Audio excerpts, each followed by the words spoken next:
Once upon a time, in a land far away. I'm Katrina. And I'm Geoff. This is the Fairy Tellers Podcast. Myth, legend, folklore, fable. We explore what they say about cultures then and now. Grab a hot cup of cocoa and a comfy seat while we tell you a tale. Welcome back to the podcast, where we have another exciting episode for you today. Indeed, we do. It is a part 2 episode, sort of. I was surprised because it kind of feels like a part 3, doesn't it? I mean, so I think what's interesting about you saying that is that we recorded an episode talking about Snow White and Rose Red, where we talked about the psychoanalytic model. And then with Little Red Riding Hood, we dove deeper into psychoanalytic model and incorporated other stuff that we've talked about. Yes, that's what it was. It was It was psychoanalytics that led into psychoanalytics and Little Red Riding Hood. Yep. And then now we're continuing Little Red Riding Hood.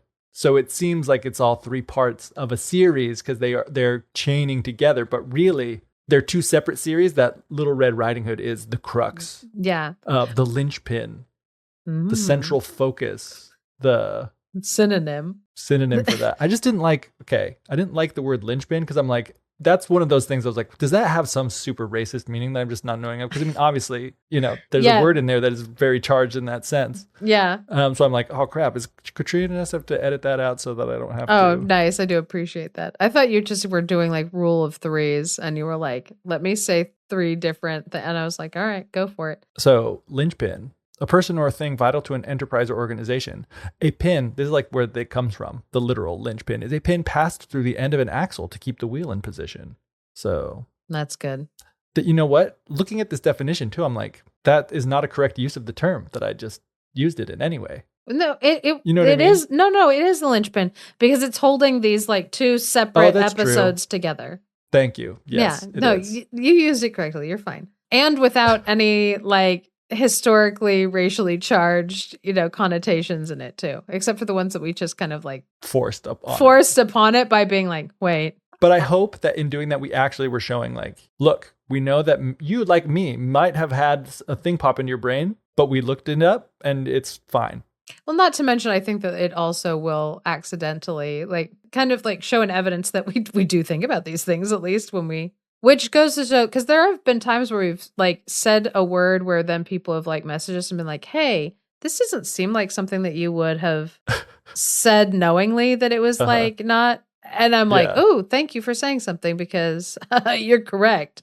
I would not have said that if I had known better. Thank you for helping me learn more so I can do better. So yeah, you're good. But the episodes also, I was going to say in your defense with being wait, this feels off. Normally when we do something a big episode, of a well-known tale. Yeah, we lead into it. Yeah. And so it's usually the final episode is the tale itself where it's and now we're going to do Beauty and the Beast after we told you all these other tales. And this one we were all right, hopping into it. What if we did it opposite style? Especially because in that last episode, I was going to say too, for anybody who this might be your first episode, welcome. Weird time to hop in, but you know what? You do you, boo. They could be really big Red Riding Hood fans. Yeah. Or Little Red Cap fans. But this episode will probably be also good as a standalone episode, but if you do want to listen to the Little Red Riding Hood episode before that, and several other ones before that, just so you kind of have the general idea of what we're talking about and why, you can do that. But this will still be a fun episode regardless. That is usually what we try to do, is make sure that the episodes can be standalone episodes. So we talked about Little Red Riding Hood, psychoanalytics. We talked about kind of the history of how this tale of Little Red Riding Hood got so connected with the idea of fairy tales through psychoanalytic models, starting with Freud. He did it first. So there's been a lot of conversation about Little Red Riding Hood, especially in terms of the psychoanalytic model, which in the other episode I also said is not my favorite way of looking at tales and analyzing them, especially when it's so much of like Freud, so much of the conversation, it's like sexually charged when like there's more to the human experience, I feel like, and more to the human psyche than just that, which psychology has borne out. Just that people know more has been done in psychology in general since Freud. And which is why I feel like, we should be comfortable with analyzing things less from his psychological approaches and looking at like other psychological influences to fairy tales and culture and why things resonate with people. And we're going to be talking about more of that today because one of the things that we talked about in the last episode was I was looking at an essay written by Alan Dundas in Little Red Riding Hood, a casebook edited by Alan Dundas, and he did the final essay in the book. And he talked about what he thought was one of the big flaws of a lot of the things that had been written previously about Little Red Riding Hood. And the big flaw that he was seeing was that they were only using one version to examine the tale and talk about it. Or best case scenario, they were using two versions to look at and analyze through. And he's like, that's really not good scholarship. So Alan Dundas says in his essay, the study of one or two literary versions of an oral tale, no matter how important those literary versions may be, is no substitute for a full-fledged folkloristic study of the oral and literary versions of a given tale. And he talked specifically about the lack of analysis that was done outside of Europe. So it's like not only are, generally people were only looking at the Grimm's Brothers version or looking at Charles Perrault's version. They were not even, they weren't considering the idea that this tale could exist in other places. So in that episode that we did last time, we did start by examining just the ones that other people were examining and reading, which was like the Grimm's Brothers and Charles Perrault. But we also retold a third tale, which was ATU 123, which was the Grimm's Brothers, The Wolf and the Kids. And then we talked about how those tales that are in ATU 123, because they are animals that are the main characters in those tales, or like the main character in the tale, they ended up being separated in the tale type index from ATU 333, which is Little Red Riding Hood, where the main character is a human girl. And so those tale types should be together, but they are not because of how the tale type index ended up, which is why, again, it was important in past episodes. We talked about ATU index and different ways of, do we look at tales through structuralism? Do we look at them through the motif index? How do we look at them? And it's important to know how they have been looked at in the past. So today, this episode is going to be a little less rigor and a little more back to slappy happy fun times. Whoop, whoop. But while we look at stories from outside of Europe that are this same tale type. So I'm going to give you guys content warning. The content warning is the story, especially that I'm about to tell, includes all of the things that Geoff hates. Child murder and cannibalism. Geoff hates those things.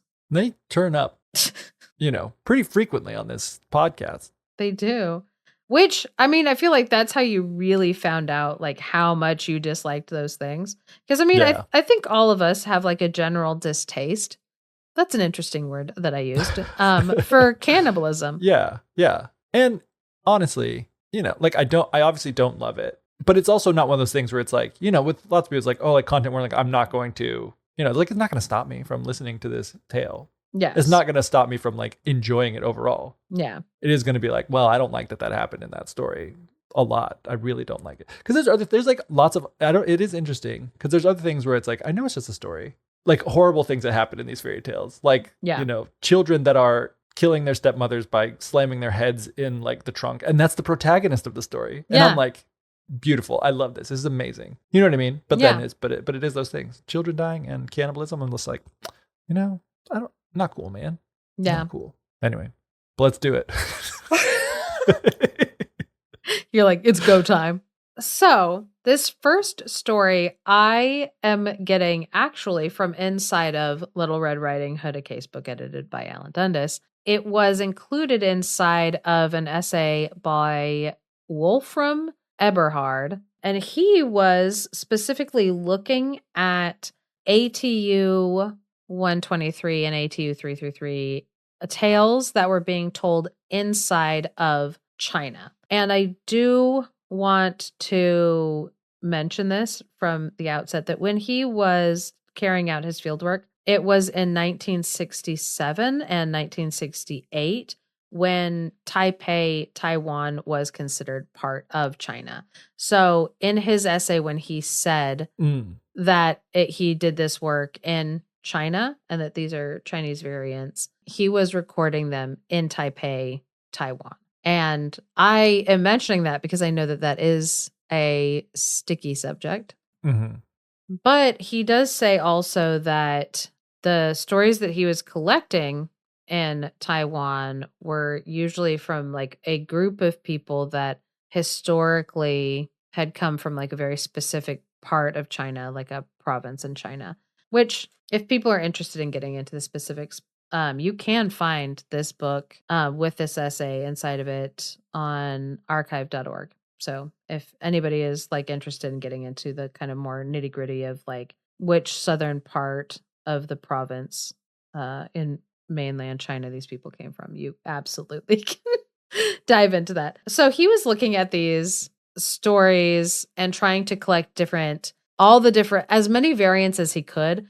And there's in his essay, there's a lot of tables and stuff that he's like written and kind of like dissected, trying to figure out, like in the different variants, how often are the children girls? How often are they boys? How often is the mom in the picture? How often is the dad in the picture? So like kind of really getting into like the details of it.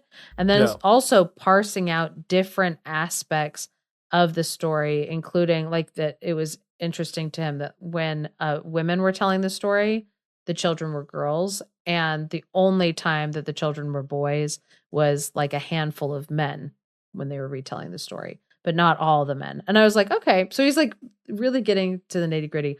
Also, something that I thought was really interesting was he talks about the story being played up for horror when it's being told by children. Like by younger storytellers, they were kind of playing up the horror in the story. Uh-huh. And when mothers and fathers were telling the story, they were downplaying the horror and then kind of like upping the like, and that's why you should always like part of the story, like making it a lot more, which I'm like, that makes sense to me. That for the kids, the thing that they find enjoyable about the retelling of the tale is the like terror that they want their audience to feel in the story, as opposed to if a mom's telling a child a story and they don't necessarily want them to feel full terror. They just want them to hear it as like a warning. So his essay, very, very interesting, taking all these different accounts. And so he ended up collecting hundreds of this variant, like from different people. And he included one of the longer ones that he collected because he felt like it was a good one to represent a lot of them, because then it kind of gave you a general idea as you were reading the rest of the essay what elements could possibly be included or excluded from other tales. And so thankfully he wrote this story. And I say thankfully because a lot of the other books that he's written where he's collected like these stories, they're really hard to get a hold of and in English. So I was grateful that he included this one because I was like, I would like to also read this story. So this story is called Grandaunt Tiger. My kids recently met one of their great uncles and they were excited to call him Grunkle because they love the word grunkle from Gravity Falls, where there's Grunkle Stan. So this is Grant Tiger, Grandaunt Tiger. And he notes too that it's interesting that if you ask somebody to tell you the story of Grandaunt Tiger, sometimes that character isn't in the story, but they know what one you mean. Even if it's not in the version that they're about to tell you, but they all know like that's kind of like the title of like the story is Grandaunt Tiger. So there was once a family that had 4 people. When the father was out hunting boar in the mountains, he was tragically eaten by a tiger, as sometimes happens when you are out in the jungle. So there was a mother and 2 daughters who were left to fend for themselves.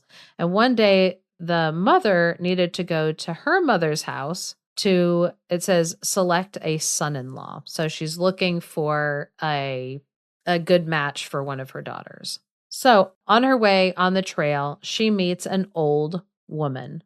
And that is important to the story to know that it is an old woman that she meets out on the way. So that old woman asked her if she had anything in her baggage that she could eat. And the mother, of course, wanting to be deferential to this older woman and helpful, she looked inside of her bag and she was able to find some of the food that she had brought along the trip for herself to eat, and she shared it with this old woman. So the old woman started to eat it, and pretty soon all of the food that she was given was gone, and she asked if there was any more. So the mother pulls out the rest of the food and gives it to this old woman who eats it up. And then the old woman was like, I'm still hungry. I want to eat one of your hands. Yikes. And in the story, it says that the mother thought that the old woman, if she let the old woman eat one of her hands, that she would probably let her go after that. But that is not what happened. The old woman ate one of her hands, and then she ate her other hand, and pretty soon she had gobbled the entire woman up.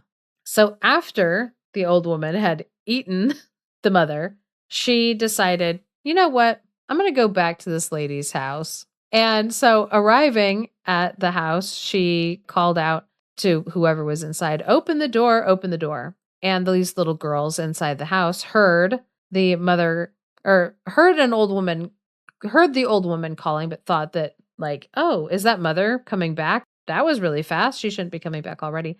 And so the older of the 2 girls said, mother went to and it says in comma, the maternal grandmother, because this is a translation where, yeah, they would have. Sometimes there's like words specifically for that we don't have in English. That's one thing that I really like about the way that they construct it. And I want to say it's like Norway or Sweden, somewhere where your pa-ma is your grandmother on your father's side, and your papa is your father on your father's side, and your ma-pa is your mother's father, and your mama is your mom's mom. Interesting. That way, when you're referring to them, right, you know, as mama or papa, like you know exactly who you're talking about. Specific person. Yeah, you're not just. And because what we would always say, which always felt very formal in my family, was like grandma and then last name, grandpa, last name. And that seemed so incredibly formal to me. You also had to curtsy every time you addressed them. See, we were always like grandma and grandpa, but we just would use their first name, not their last name. Oh, nice. You had a much closer relationship. I had a very formal. You were on a last name basis with your grandparents.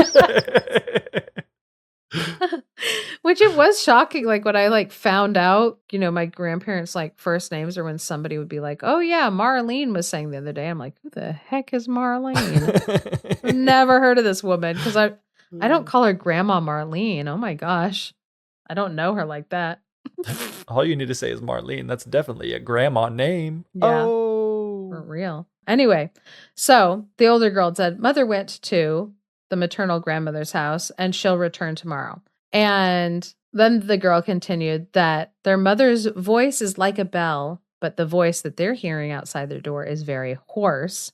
And So this could not possibly be our mother. So when the Grandaunt tiger, and this is when it switches to saying like Grandaunt tiger instead of old woman. So when the Grandaunt tiger heard this, she went into the mountains, drank some spring water, which I felt was better than what the wolf had to drink in the other story when we were talking about the goats and the kids, which was like ate chalk or something. And I was like, I don't know how that'll help. But spring water, that's one of the best cures we're going to see in any of the variants I think we're looking at today. I'll tell you that for sure. So drank some spring water, rinsed out her throat, and then returned to the house. And so she called out the names of the two girls. And it says, because while she had been eating up the mother, she had thought to ask the names of her two daughters, which it's a weird conversation to have while you're eating somebody. I preferred to ask that question when we're just eating a sandwich before I've gotten to, the hands course of the meal. Yeah. There just isn't a whole lot of room for like conversation after that, I've found. But that's just me. And so when Grandaunt Tiger came back after, having her drink of spring water, she called out the names of the two girls. And so the older girl said cautiously, "Stick your hand inside." And she touched the hand and it was very coarse. Curiouser and curiouser. So she said, "Mother's hand is not so coarse." So Grandaunt Tiger went to the rim of the field where there had been potato leaves, and she wound them around her hands and went again to the house to put the hands inside. And the older girl touched them, and then they were like, "Oh, these are softer." And so they opened up the door. It's been noted that kind of like this story must be happening in the evening time, even though it doesn't say it's happening in the evening time, because of like the low light, which I'm like, okay, but an old woman also just like ate this lady's hands. And so like, I don't know if I need to like be fully bought into the idea that like, it was nighttime and that's why all of this is happening. It was nighttime. That's why no one noticed that she ate her hands.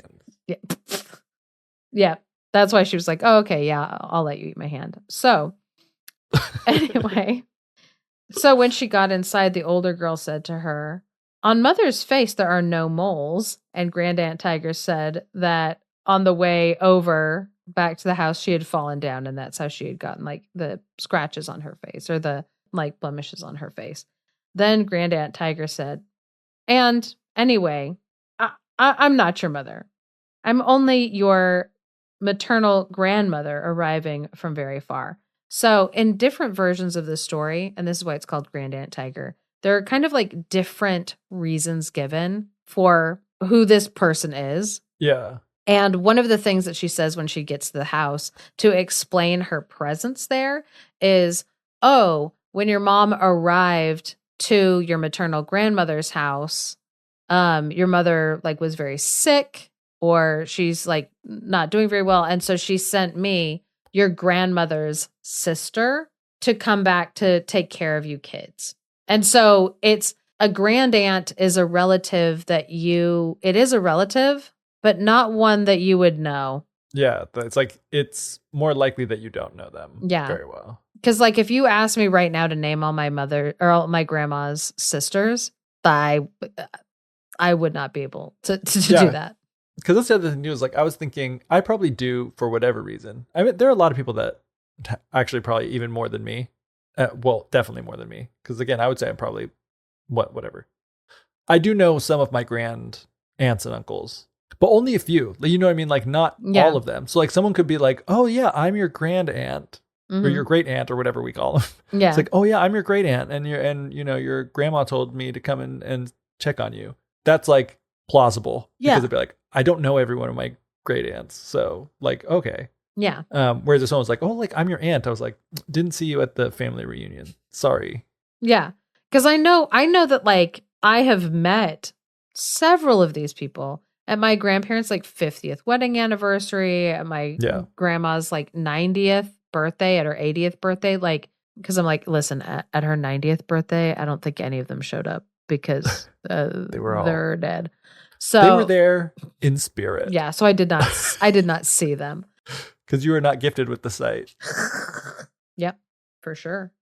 But yeah, so it's like it was always kind of in the stories, it varies from like version to version, obviously, when these are like being like spoken aloud, what the relationship with this person who showed up is, because sometimes they are straight up pretending to be their mother. Other times they are like, oh no, I was sent to check on you.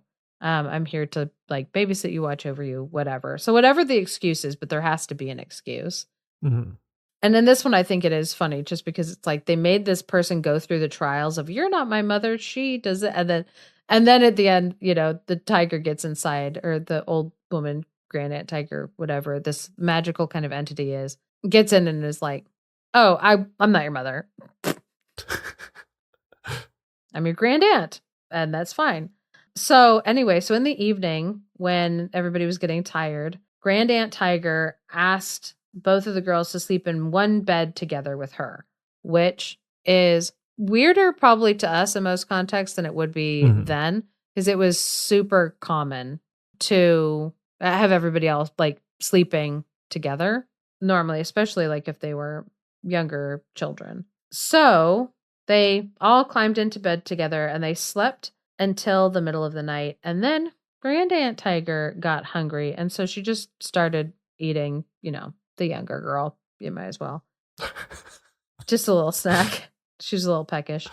So the older girl heard the Grandaunt tiger munching on something and said, I too want to eat. So Grandaunt tiger said, small children cannot eat at sleep time.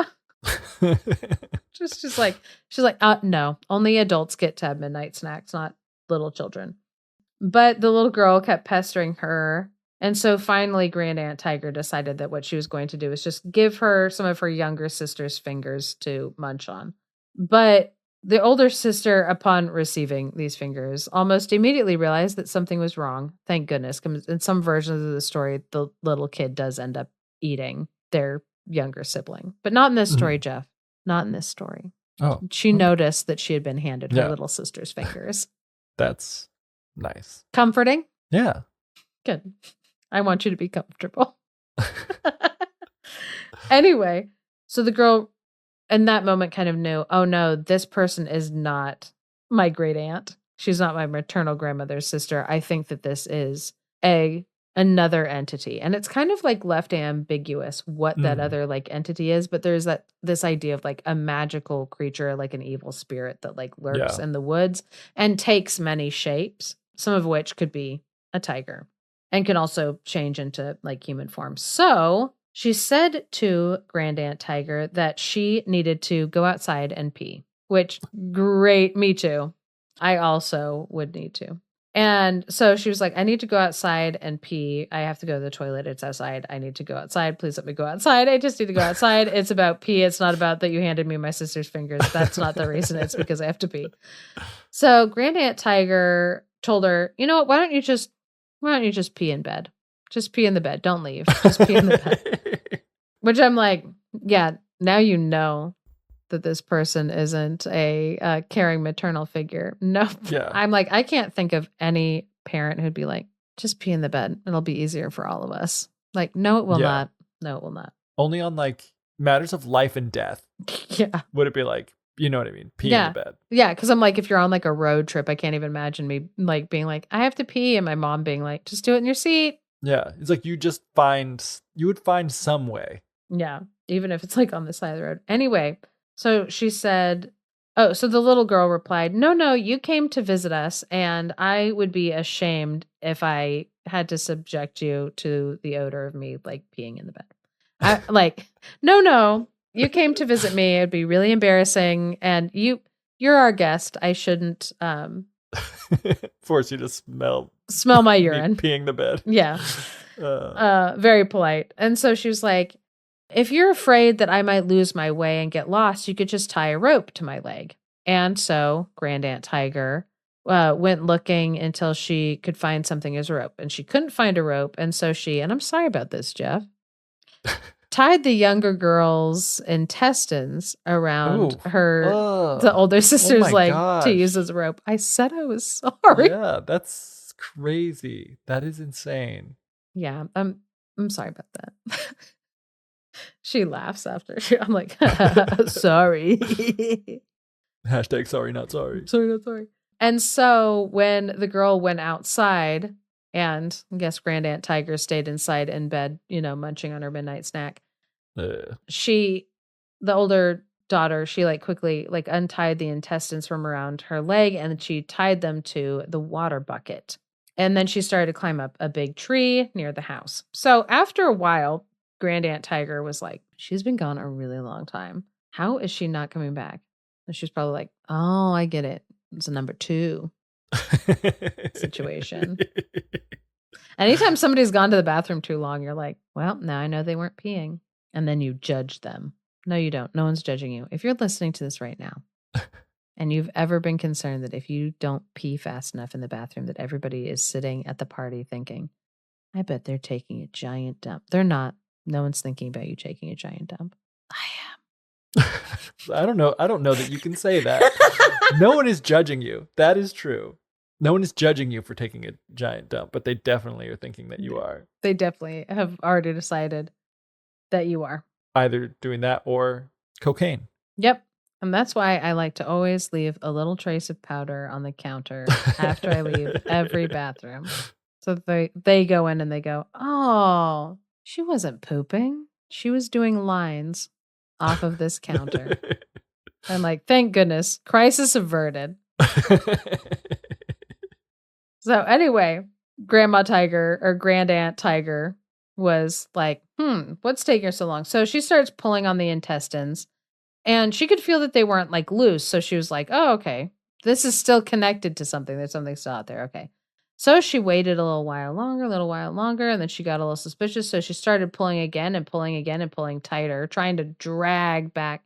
And finally, the intestines broke. I'm sorry about what I just said, Geoff. So Grandaunt Tiger had to go out and search around everywhere for this girl. So she was out there like searching around, looking everywhere. And right before morning, Grandaunt Tiger went over to a pond and she saw a reflection in the water. And it was the reflection of the tree. And in the tree, she could see the little girl.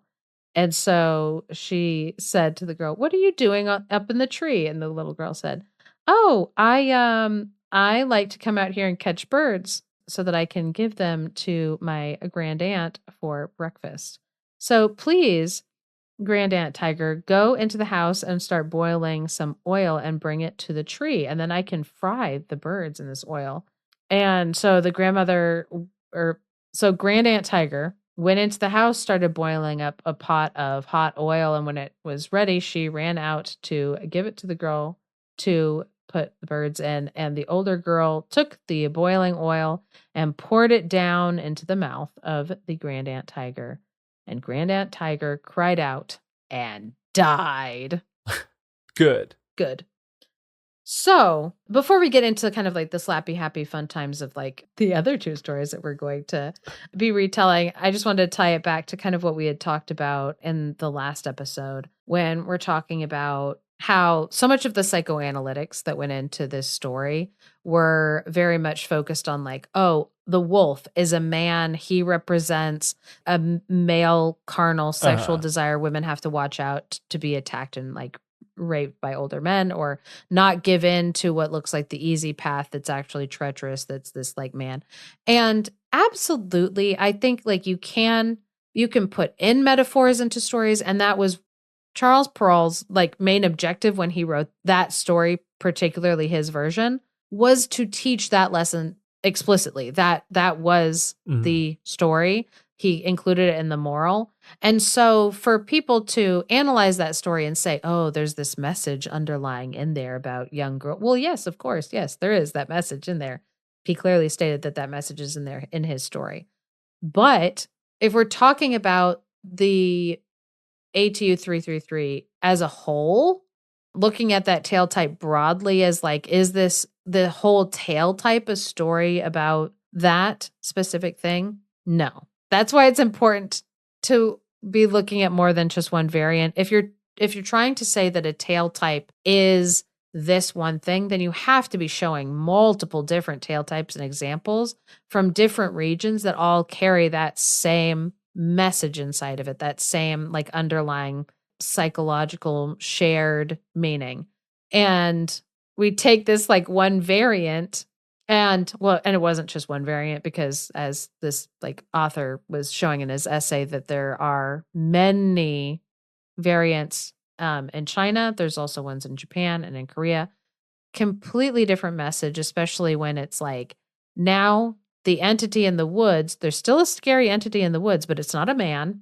It is not even implied that it's human. It's like a force of nature, a evil demonic, creature that lives out in the woods from another realm. Like it's a supernatural force. And so this story isn't necessarily about like, oh, women's maturation when they've become like fully matured and ready to give birth, or even like the idea of the like sewing rocks up into the stomach of like the wolf in both the wolf and the kids and in Little Red Cap from the Brothers Grimm, where it's like, oh, it's a symbol of like men are being emasculated and they are being impregnated by stones to show their impotence. Like, yeah, there is not that, the oil being poured on Grandaunt tiger isn't going to be an equivalent symbol in this story for that. Like, oh, we've got to mimic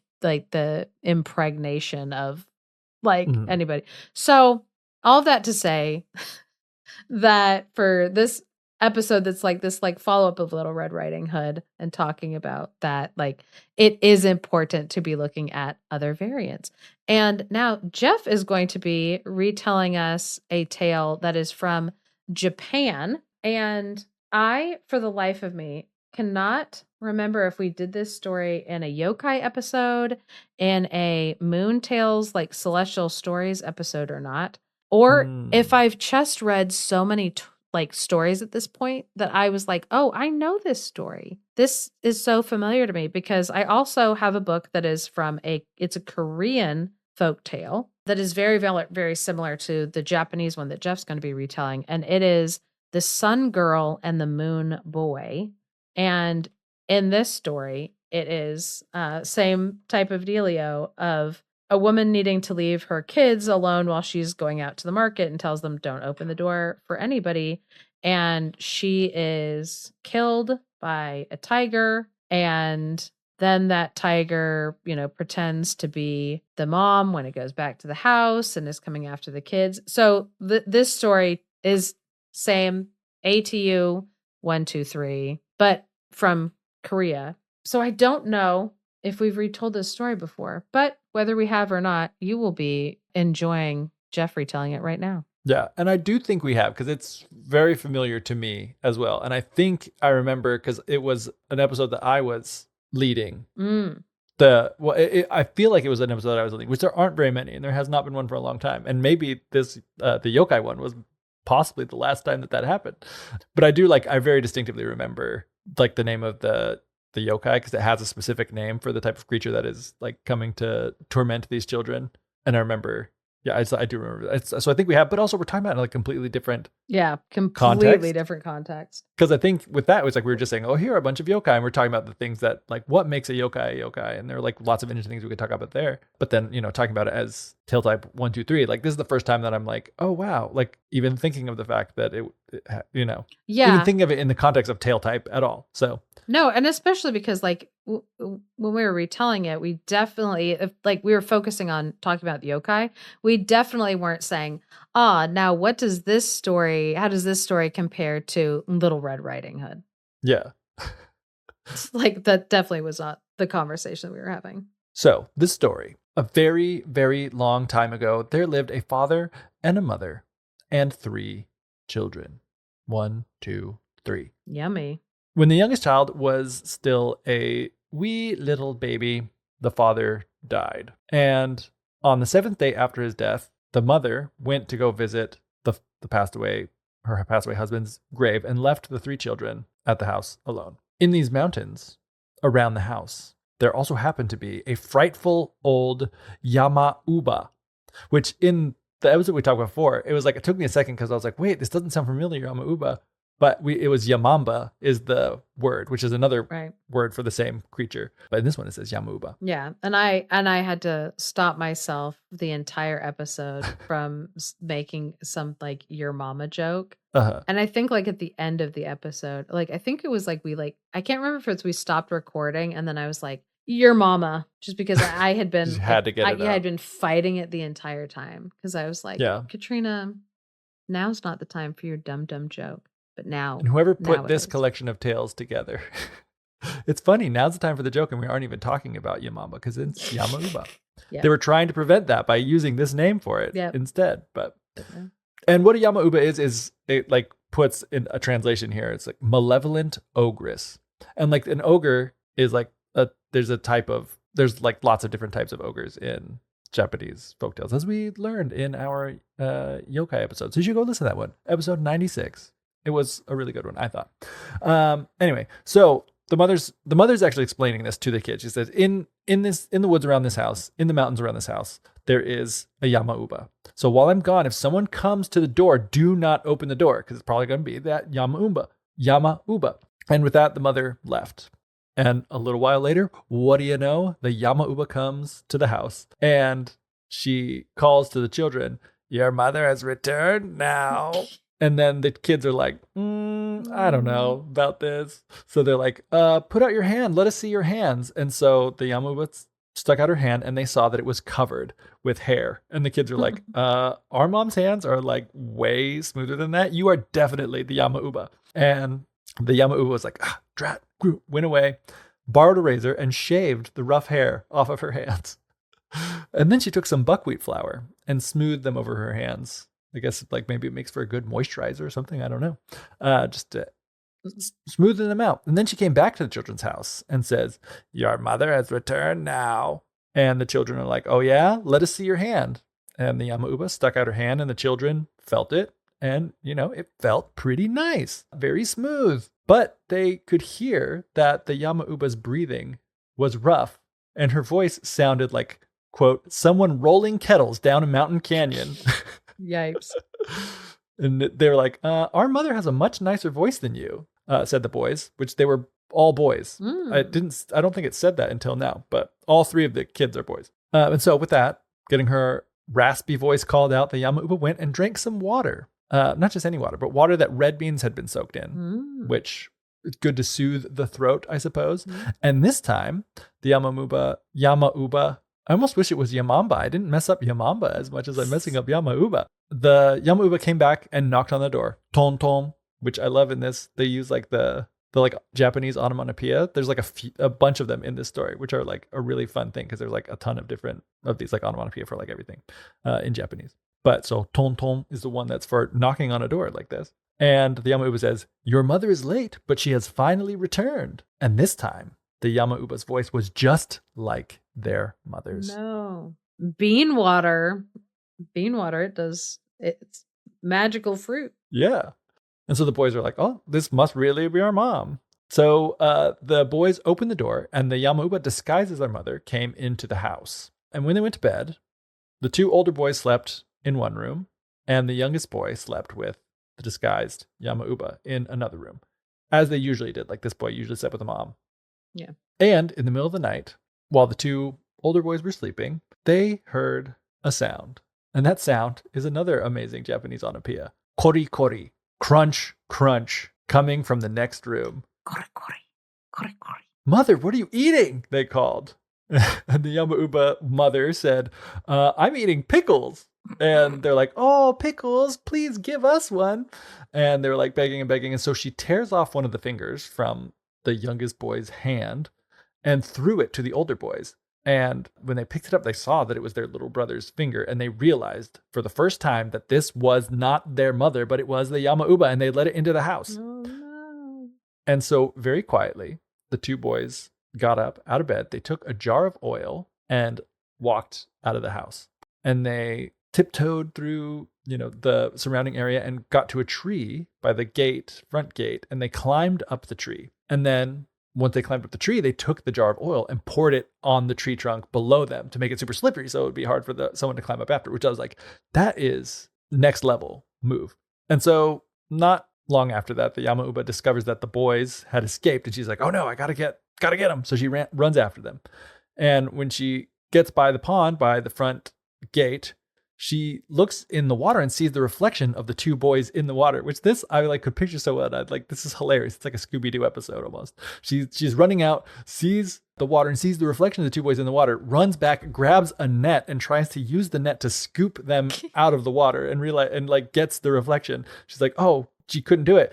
But it doesn't say that she like realized because she couldn't scoop them with that's why, but it says she just happened to look up and then saw them sitting in the tree. And so she tries to climb the tree up after them, but because they oiled it all up, she couldn't get up there. She just kept slipping down. And so she was like just screaming up. She's like, how am I going to get up in this tree? And the boys were so scared that they told her to go and cut notches into the tree, which I don't know. I think we're trying to figure out how to interpret that. I think they were like so scared that they like told her a way. They're like, here, we'll do some problem solving for you. Like if we had to get up this tree, that's what we would do. Cut like notches as like footholds. And like, oh shoot, we panicked and we like should not have told her how to get us. Yeah. Because she goes to the storeroom. The Yamauba goes to the storeroom. She gets a sickle and starts cutting notches in the tree and using them as like footholds to climb up towards the boys. And so the boys are like, oh crap. And they get so frightened and they didn't know what to do. So they started to pray. And they said, deity of the sky, let down an iron chain or something, which is like the direct quote. I just love that it's like, or something. We'll take anything. Yeah. Iron chain. And as they say this prayer, and what do you know? A golden chain descended. So it was an or something. Golden chain descended suru suru smoothly down to where they were. And they grabbed hold of the chain and climbed up it. And when the Yamauba saw that, she prayed too. Deity of the sky, let down a chain or a rope. And immediately a rotten rope came down. And the Yamauba grabbed the rotten rope and started to climb up to the sky. But the rope broke and she fell to the ground. And when she fell, I forgot about this part. This last paragraph is interesting. When she fell, her blood spilled out and flowed right onto a buckwheat plant that was nearby. And so, as a result of this, it's said that the roots of the buckwheat plant are now red because of what happened with this Yamauba. And the brothers who had climbed on up into the sky, the older brother climbed up into the sky and he became the moon, and the younger brother became a star. The end. And the third and youngest brother became a pickle, apparently.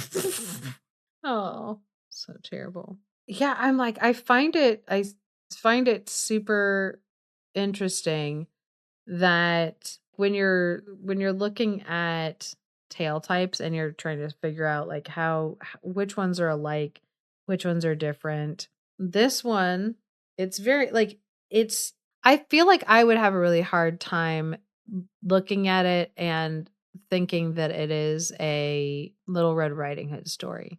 If I was thinking of it the way that like I normally, would kind of conceptualize Little Red Riding Hood. Because so much of it's reversed. One, it's like a female bad guy preying on young boys instead of a girl. Yeah. But it's also coming to their house rather than, being at another house that they're tricked into going into. Yeah. Like it's so interesting how like reversed all of those elements are. Yeah. And so trying to put myself in like, the feet of the folklorists that were trying to figure out like, how do we compare these to each other? What's the best way to like take all of these different things and compare them? Like, I do have to say, like, I think that it would be extremely tricky, and there's like kind of issues no matter which way you try to do it. Cause like even structurally, it'd be a little difficult to relate it to Little Red Riding Hood, even though I do feel like it is clearly related to the like ATU, like a 123.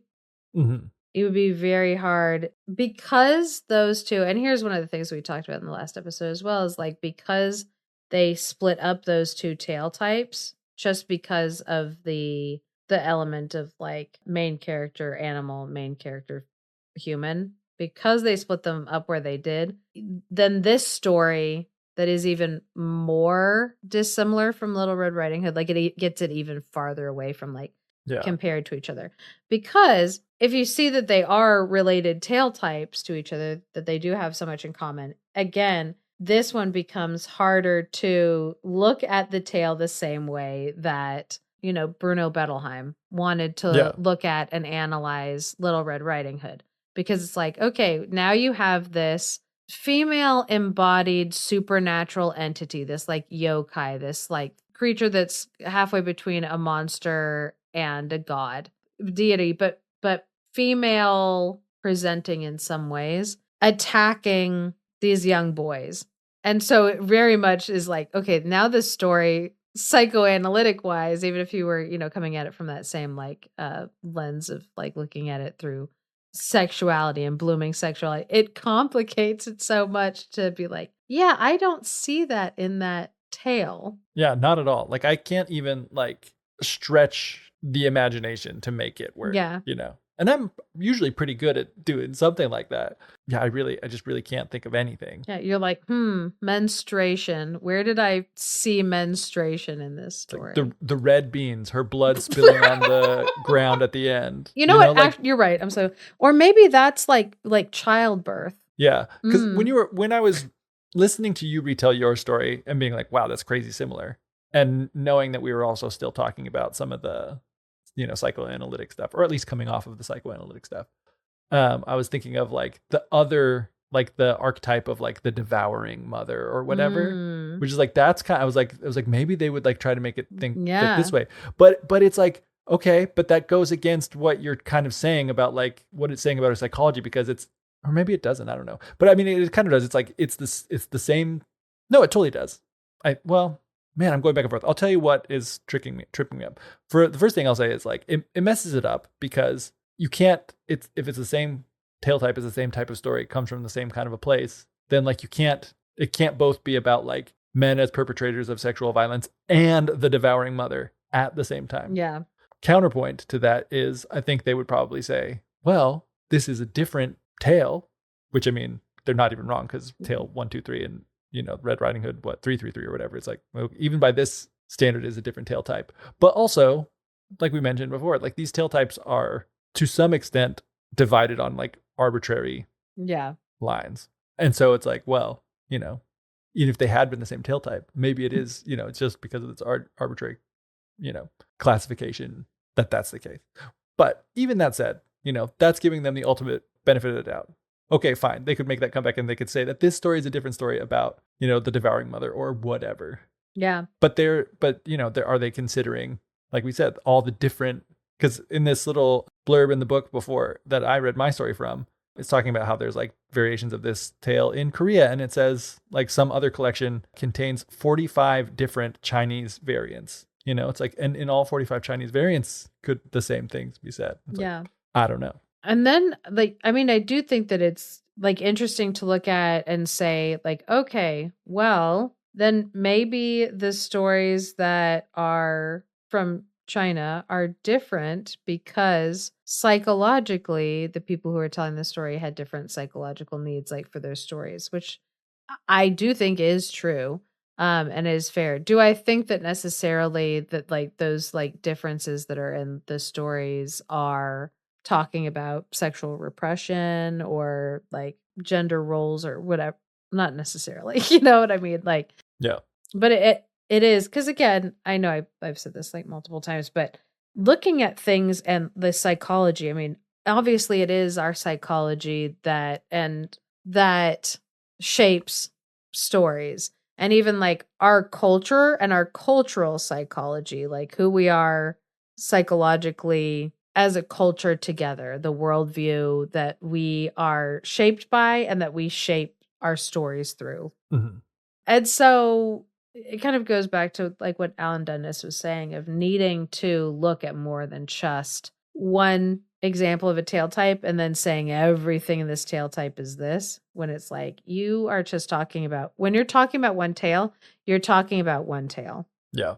You are not necessarily, you cannot use that tale to speak for an entire tale type. And you also can't use that one tale to speak for an entire like cultural understanding. Mm-hmm. It's like if you wanted to talk about German psychology through the story Little Red Riding Hood, you would also need to be looking at many, many, many other German stories to talk about the psychology of German people. You can't just say, Mhm. I understand the psychology of German people because I've read the Brothers Grimm. Yeah. So, for fun and joy, I am going to be retelling one more of the tale type. And this one is African American folk tales. So, this story comes from the book Afro-American Folk Tales, Stories from Black Traditions in the New World by Roger D. Abrahams. This story is called Cutta Cordla. And like many stories that are recorded of like African American tales, I very much think that you should listen to African American storytellers retell them, because the language is so evocative in a way that, like, when I retell the story, I know that the way that like I am as a storyteller, this story is like not written for me to be the best conveyor of the tale. I just know that that is true, but I am who you're listening to today. So this is a Brer Rabbit and Brer Wolf story, as you would, I'm like, we need a wolf. We haven't had one this entire episode. Yeah. So there was a time when food got really scarce, and it says the rice crop made nothing, the fish were swimming too low to catch, and the birds were too high to shoot. So it was a really, really hard time for everybody, and all the animals all around were really hungry down in their bellies.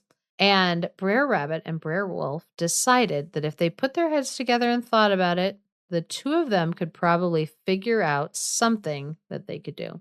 So after a while, Brer Rabbit, wiping away bitter tears, said that he had thought of an idea, even though it pained him to say what the idea was.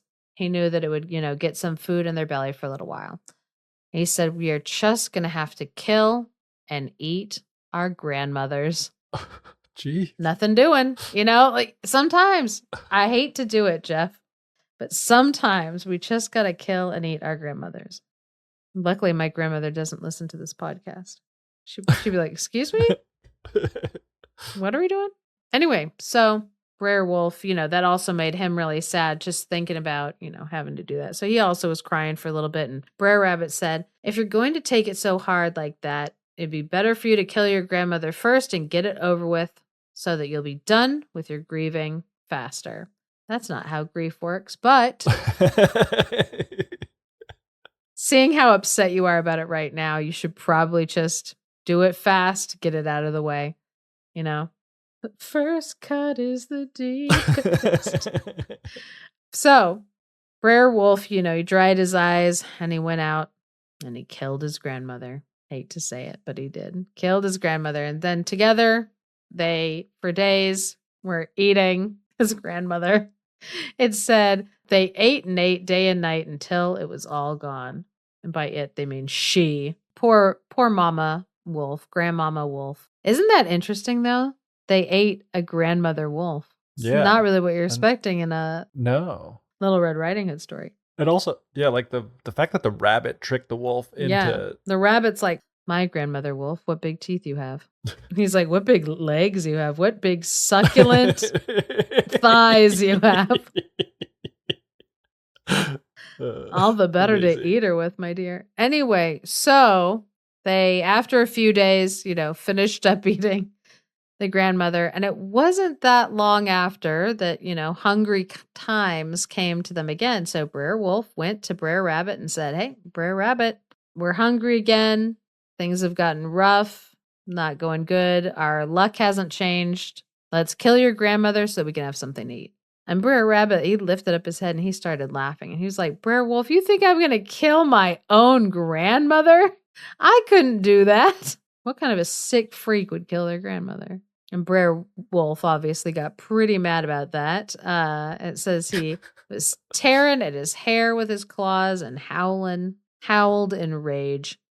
So he vowed that he, one way or another, was going to make sure that Brer Rabbit killed his grandmother. This is not a grandma safe podcast today. So Brer Rabbit said that he would see about that. So Brer Rabbit, he took his grandmother by the hand, and he led her off into the woods and hid her at the top of a coconut tree, which I'm like, where are you? Yeah. Where are you that you're putting her at the top? Where is this? No idea.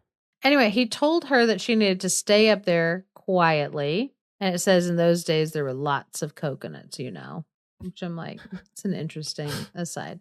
Anyway, so he gave her a little basket with a cord tied to it so that he could send food up to her, send her provisions and stuff up in the tree so that she didn't die up in that tree, because that would defeat the whole purpose. So the next morning, Brer Rabbit went to the foot of the tree and he cleared his throat and he hollered, it says in a fine voice, "Granny, granny, oh granny, Cutta cordla." So when grandmother heard that, of course, she let down the basket with connected to the cord, and Brer Rabbit filled it with a bunch of things to eat. She hoisted it back up. Every day he came back and did the same thing, and every time he came to feed his grandma, he would say, "Granny, granny, oh granny, Cutta cordla." And then she would let down the basket. So Brer Wolf, he started watching Brer Rabbit because he was like, I know your grandma's here somewhere. I'm going to get a hold of her. So he was watching and he was listening. And so he saw one day Brer Rabbit going over to this tree with a bunch of food. And he heard Brer Rabbit shouting up, and he saw the basket swing down on the cord from the tree, get loaded up with food, and then go back up. So when Brer Rabbit went away from there, Brer Wolf came up by the bottom of the tree and he yelled, "Granny, granny, oh granny, shoota cordla." So now old Granny Rabbit, she was listening closely. She had big ears so she could listen well. And she said, "Now, what's happening here? My grandson doesn't talk like that. He never said shoota cordla like that." She was like, don't believe you. I'm thinking about when people try to scam grannies on the phone. They call them up and they're like, "Hi, it's your favorite grandson." So I'm just imagining this granny's like, "I don't think so. My favorite grandson doesn't talk like that." So when Brer Rabbit came back to his grandma, she told him that somebody had been hollering up the tree, "Shoota cordla." And so Brer Rabbit, he started laughing. And Brer Wolf was hiding close by, and he heard Brer Rabbit laughing at him for, failing of not knowing the right words. And he was like, and so Brer Wolf was really mad, really frustrated because he felt like he was being made a fool, which he was. That's kind of what Rabbit does. So when Brer Rabbit went away, Brer Wolf came back under the tree by the roots and he hollered, "Granny, granny, oh granny, Cutta cordla." So Granny Rabbit, she held her head to one side and she listened. She was like, "I'm very sorry, my son, that you have such a bad cold. Your voice is sounding very hoarse." And she peeked out through the branches of the coconut tree and she saw Brer Wolf at the bottom and she said, "You can't fool me like that. Go away now." So Brer Wolf was really mad. So he just, went away huffing and puffing and blew the house down. No, he went away just like huffing and puffing in anger, really upset. So he went to the swamp, scratching his head, thinking about his problem. And it says, by and by, he went to the blacksmith and asked him how he could make his voice sound less hoarse so that it could sound more like Brer Rabbit's voice. And the blacksmith said, "Oh, yeah, I'll just run a hot poker down your throat, and then I'll make you talk nice and easy like Brer Rabbit." This isn't a medical advice podcast, but I'm going to tell you right now, you should not do that. That will not have the desired effect on you. It's probably adverse effects only, I would imagine. But Brer Wolf was like, "Yep, that sounds good. I trust you." And the blacksmith ran a red hot poker down his throat, singed his throat and vocal cords, I guess, which took a couple weeks to heal. But when they did, Wolf's voice sounded nice and sweet, which no, it won't. Do not burn your vocal cords. Yeah. Drink some red bean water. Yes, absolutely. Magical fruit. So Brer Wolf, he went to the bottom of the coconut tree and then he hollered, "Granny, granny, oh granny, Cutta cordla." So The voice sounded so nice and fine that Granny Rabbit really thought that it was Brer Rabbit that time. And so she lowered the basket down, and Brer Wolf shook the cord like he was putting food in the basket, but then he climbed into the basket. And thankfully, Grandmother Rabbit, she had some big, strong arms. And she started to pull him up, and she said, "Lord, this load seems heavy. My grandson must really love me to bring me so much food." Aw. She's like, "Oh, my arms are getting stronger because I always have to be pulling up all the food he's sticking in my basket. He loves me." So Brer Wolf, he's just sitting in his basket holding still as he can while he's getting pulled up to the top of this coconut tree. So Grandma Rabbit, she's pulling and she's pulling and she's pulling. She's getting tired and she had to rest. And Brer Wolf was almost at the top of the tree when she had to take a rest. And when she stopped to take a rest, Brer Wolf, he looked up and he saw the rabbit waiting up there for him, and his mouth started watering. But then he looked down again and he saw Brer Rabbit at the bottom of that tree. Says, he got scared then, and he jerked on the rope a little. Brer Rabbit hollered then, "Granny, Granny, oh, Granny, cut a cord, la." And Granny Rabbit cut the cord, and Brer Wolf fell down and broke his neck. Ooh. The end. Super fascinating, the variations to the tale. And I love looking at variants of tales. I love looking at like the different ways, the different characters that can be stuck into the tale. Because as we're like telling the stories today, it's like Brer Rabbit, the ultimate trickster. When, we think about wolves being tricksters in a lot of like European stories, and, them kind of getting away with stuff, including, eating grandmas and then eating little girls. And then this story, it's like, nope, Brer Rabbit, the ultimate winner. This is like an African-American tale. Brer Rabbit's going to be our ultimate trickster. But then also the yokai in the Japanese version, where they're like, oh, what's out there? And then in China, that great ant tiger, that's this like mysterious shape-shifting entity.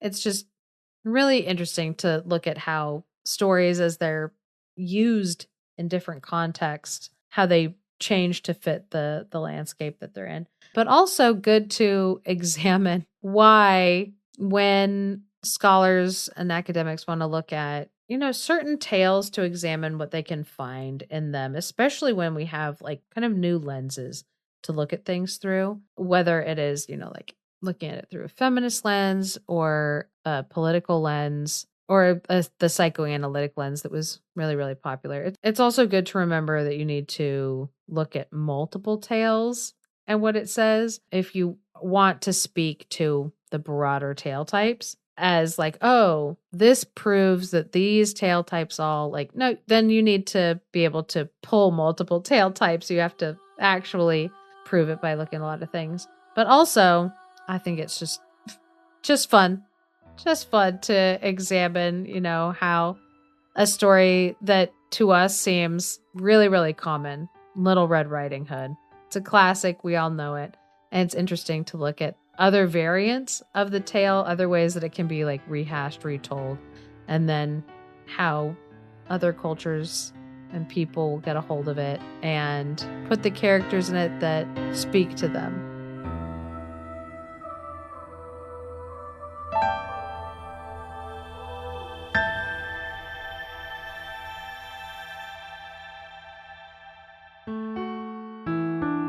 Thank you for listening to The Fairy Tellers. If you enjoy what we're doing, please leave us a review or share us with your friends. For access to exclusive bonus content, consider supporting us on Patreon at patreon.com/thefairytellers. Special thanks to Andy Forey for our music and to Clarice Inch for our artwork. And of course, a big thank you to all our patrons. Without all of you, this show wouldn't be possible. Good stories pay little attention to cultural or linguistic frontiers. The student of story collections find themselves adrift on an ocean of stories, an ocean which is boundless, deep, and ceaseless in motion. Robert Irwin.